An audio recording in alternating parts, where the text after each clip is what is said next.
Alternatif kullanabilir miyim? Evet, tabii. Tabii. Navigasyon yok mu?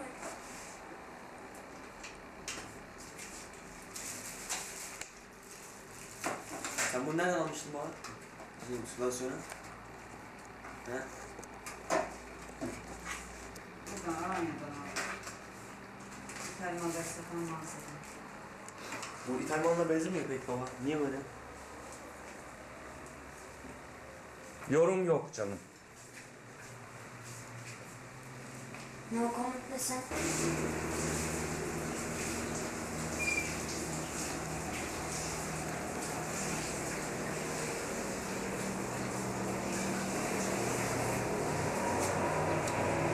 Bak şuraya bak.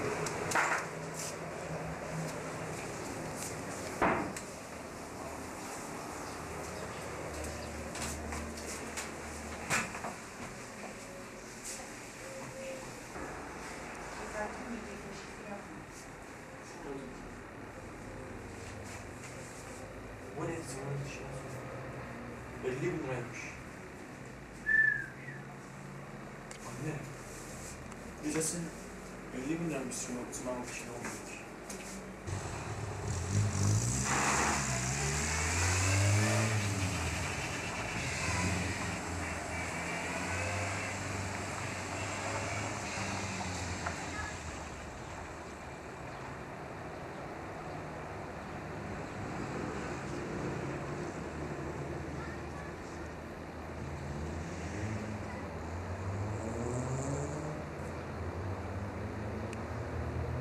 Evet, Sümerbank Antalya tesisleri.